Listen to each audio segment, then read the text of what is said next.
நியோமேக்ஸ் முதலீட்டாளர் அனைவருக்கும் நியோ முதலீட்டாளர் நல சங்கம் சார்பாக எனது வணக்கத்தை தெரிவித்துக் கொள்கிறேன். நேற்றைய தினம் ஹைகோர்ட்டில் நடந்த வழக்கின் விவரங்களை உங்களிடம் பகிர்ந்து கொள்ள வேண்டுகிறேன். நேற்றைய தினம் நமது வழக்கின் ஏலம் விடுவதற்கான முழு விவரங்களையும் கொடுப்பதற்காக தேதி அறிவித்திருந்தார்கள். அதன் அடிப்படையில் நிறுவனத்தார் தரப்பில் இருந்து 2 பென்ட்ரைவ் கொடுக்கப்பட்டது. அந்த பென்ட்ரைவில் உள்ள விவரங்களை EOW சரிபார்க்கும் பொழுது நிறைய வேறுபாடுகள் வருகிறது என்ற ஒரு காரணத்தினால் IO டிராஃப்டை ரெடி செய்து கொடுக்கவில்லை. அதற்கு என்ன காரணம் என்று கேட்டால், அவர்கள் கொடுத்திருக்கிற 31 இடத்தினுடைய விவரங்கள் DTCP அப்ரூவ்டு உள்ள விவரங்களில் ஒரு 4598 ஃப்ளாட்டு வேறு ஆள் பேரில் இருக்குது. வேல்யூவேஷன்லாம் பண்ணியிருக்கிறாங்க. வேல்யூவேஷன் பண்ணும்போதெல்லாம் இது வேறு ஆள் பேரில் இருக்கின்ற விவரங்கள் தெரியல. இப்போ அதை தெரியப்படுத்துகிறாங்க. இது 64,000 முதலீட்டாளர்களுக்கு அரசு தரப்பில் EOW செய்யும் பணி. அதுக்கப்புறம் 683 சைட்டை விற்றுட்டாங்க, சோல்டட் ஆகிடுச்சு. அது விவரங்களையும் இப்போ தான் நாங்கள் பார்த்துருக்கோம் அப்படின்றாங்க. அதுக்கப்புறம் பெட்டிஷன் விவரங்களில் 16,898 கம்ப்ளைண்ட்டுக்கு சரிவர விவரங்கள் இல்லை. அதை நாங்கள் சரிபார்த்து தான் முடிவெடுக்க முடியும் அப்படின்றதையும் EOW தெளிவுபடுத்தியிருக்காங்க. நம்ம முதலீட்டாளர்கள் அனைவருமே நேற்றைய நாள் நீதியரசர் மூலமாக நமக்கு ஒரு நல்ல தீர்வு கிடைச்சிடும்னு 100க்கு 200% நம்பியிருந்தோம்.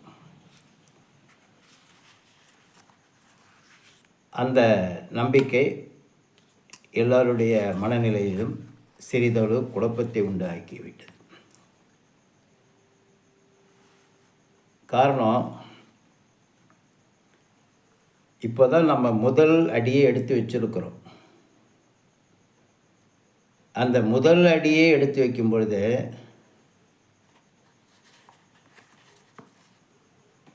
பத்திரிகையிலையும் மீடியாக்கள்லையும் நியோமேக்ஸ் செட்டில்மெண்ட்டு செய்துவிட்டது. செய்யறதுக்காக அறிவிச்சிருக்காங்க. அதுக்கு பாராட்டு கூட்டம் மாதிரி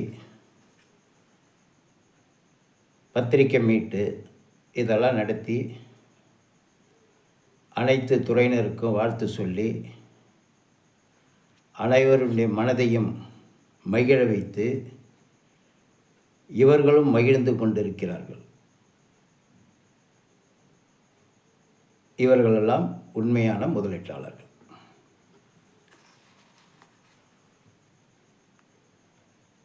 முதலீடு செய்தவர்கள் உண்மையான முதலீட்டாளர்கள் யாரேனும் ஏதாவது பேசினால் அவர்களை கடினமாக கடும் சொற்களால்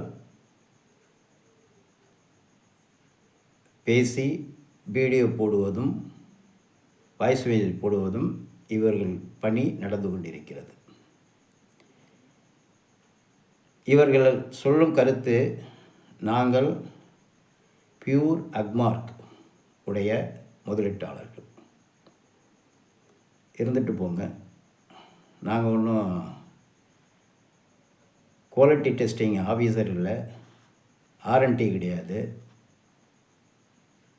அதனால் எங்கள்கிட்ட நீங்கள் சொல்லி பிரயோஜனமும் கிடையாது. 64,000 பெட்டிஷனர்ஸ் இருக்காங்க.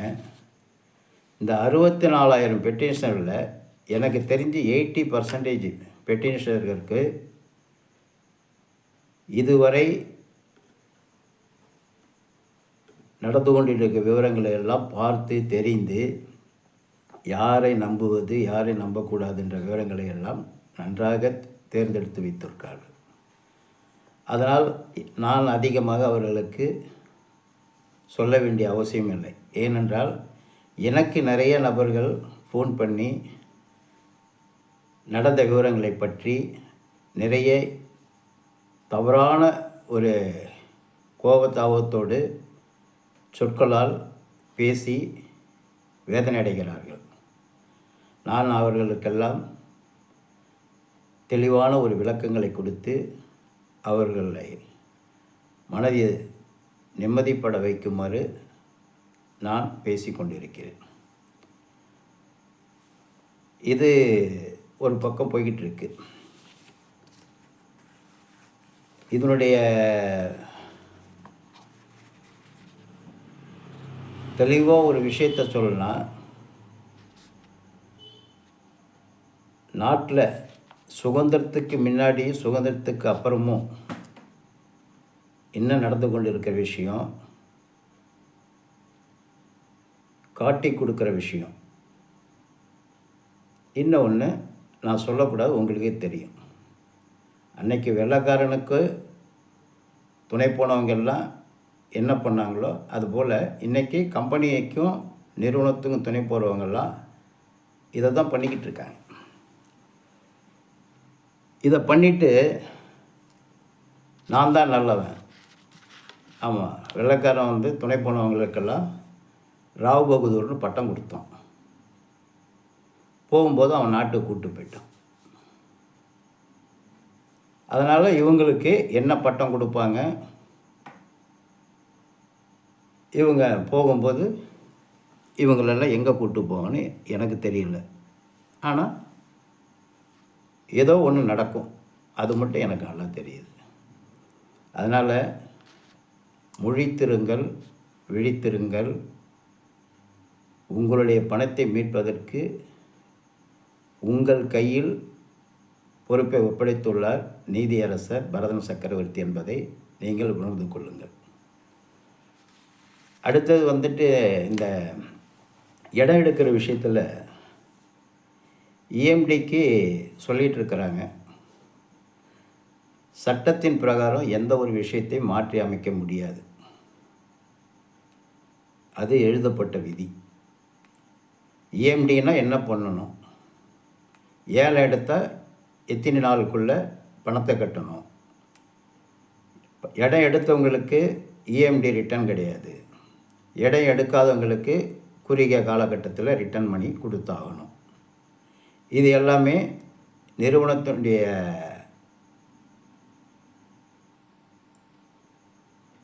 அனைத்து நபருக்கும் முதலீட்டாளர்களுக்கும் தெரியும். அப்படி இருக்கும் பொழுது தனிப்பட்ட முறையிலும் கூட்டு முயற்சியிலும் இடம் எடுப்பதுன்றது கொஞ்சம் சிரமமான விஷயம். ஏன்னா அது இஎம்டி 10% அப்படின்னா 1 கோடி ரூபாய்க்கு 10 லட்சம் ரூபாய். 100 கோடி ரூபாய்க்கு எவ்வளோ வருதுங்களே, 1 கோடி வந்துடும். 1 கோடி பணம் போடுறோம், எடுக்கிறோம், பாண்ட் அட்ஜஸ்ட்மெண்ட் இருக்குது, மீதம் உள்ள பணத்தை கட்டணும், அது எல்லாம் டிவைட் பண்ணி தான் பண்ணணும். இதுக்கெல்லாம் நமக்கு ஒரு நிதி சப்போர்ட் இருக்கணும். அந்த மாதிரி நிதிகள் சப்போர்ட் இருந்து பண்ணால் சக்ஸஸ்ஃபுல்லாகி வெளியில் வரலாம். சப்போஸ் அதில் ஏதாவது ஒரு இடத்துல பிரேக்கப்பில் ஆகிடுச்சுன்னா டோட்டலாக சிக்கல் வந்துடும். இந்த இஎம்டி கட்டினவங்க பணம் கட்டலைன்னா அடுத்த லெவலில் யார் கேட்டிருக்காலோ அவங்களுக்கு இடத்த கொடுத்துருவாங்க. இந்த இஎம்டி அமௌண்ட்டு யார் கட்டினாலும் அவங்களுக்கு ரிட்டர்னபிள் ஆகிடும். அது யார் கட்டுவாங்கன்னா ஆர்கனைஸ் பண்ணி எந்த சங்கங்கள் கட்டுவதோ அந்த சங்கத்தினுடைய பேரில் தான் இஎம்டி கட்ட முடியும். அது சங்கத்துக்கு தான் வரும். ஏற்கனவே நம்ம பணத்தெல்லாம் இழந்திருக்கிறோம். அந்த சங்க தலைவர் சரியான ஆளாக இருந்து திருப்பி அந்த ரிட்டர்ன் பணத்தெல்லாம் உங்களுக்கு பிரித்து கொடுத்துட்டா நீங்கள் அதுலேருந்து ஏமாறாமல் இருக்கலாம். அவர் தவறான ஆளாக இருந்து அந்த பணத்தை அவர் கையகப்படுத்திட்டு போயிட்டாருன்னா அந்த பணத்தை தேடி நீங்கள் திருப்பி அடைய வேண்டிய சூழ்நிலை உருவாயிடும். இதுபோல் பல இடையூறுகளும் பல சிக்கல்களையும் பல இன்னொருகளையும் சொத்தில் இருக்கும் வில்லங்கங்களையும் சந்திக்க நேரிடும்.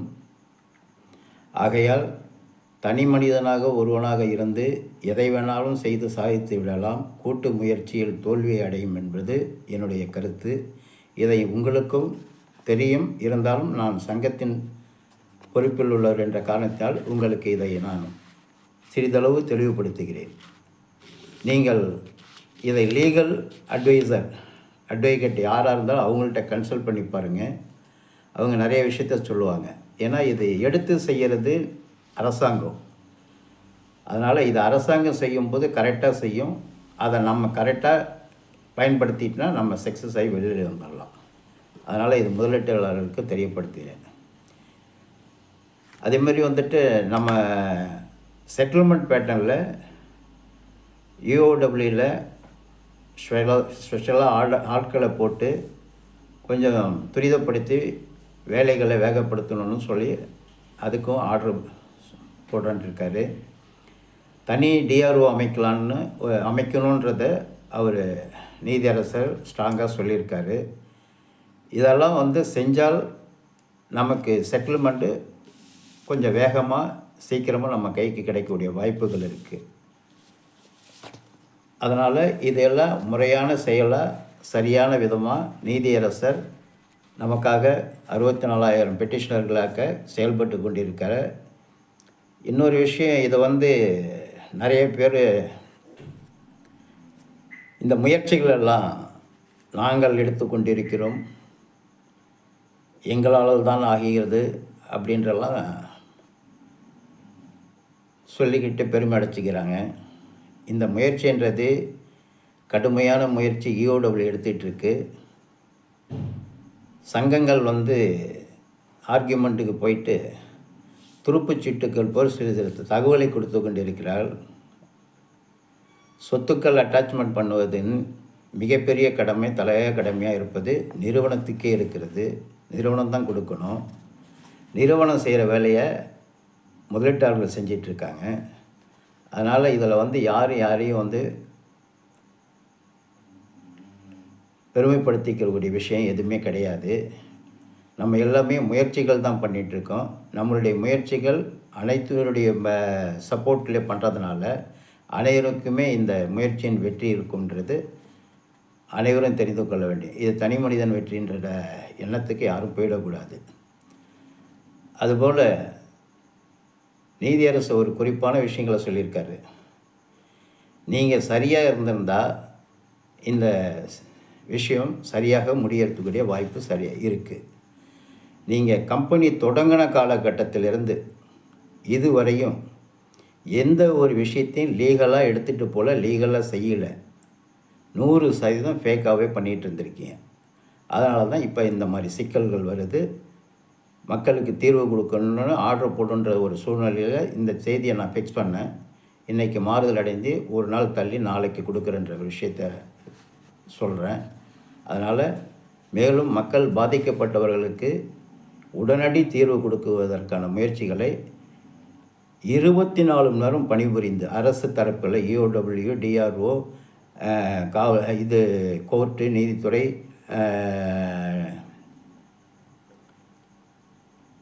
பிபி இவர்களெல்லாம் கடுமையான ஒரு பணி செய்து மக்களுக்கு தீர்வு கொடுக்க வேண்டும் என்று ஒரு மிக மனதளவில் வேதனையுடன் நீதியரசர் இந்த ஆணையை பிறப்பித்துள்ளார் நேற்று. ஆகையால் மக்களுக்கு தீர்வு என்பது உறுதியாகிவிட்டது, பணம் கிடைப்பது என்று உறுதியாகிவிட்டது. இதற்கு ஒரே தலையாய ஒரு அரசு தரப்பு செயல்பாடுகள் நீதியரசரே நமக்கு கடவுளாக நாம் கண்முன் நிற்கிறார் என்பதை நீங்கள் தெரிந்து கொள்ள வேண்டும். ஆகையால் அனைவரும் இந்த செட்டில்மெண்ட் விஷயத்தில் பல பேர் பலவிதமாக உங்களை தொடர்பு கொள்வார்கள். இதை நீங்கள் எது சரி என்று நீங்கள் உங்களுடைய மனசாட்சி பிரகாரம் நடந்து கொண்டு செயல்பட்டு கொண்டு நல்ல விதமான செட்டில்மெண்ட்டை முடித்து கொள்ளுங்கள் என்றும் கேட்டுக்கொள்கிறேன். நன்றி, வணக்கம்.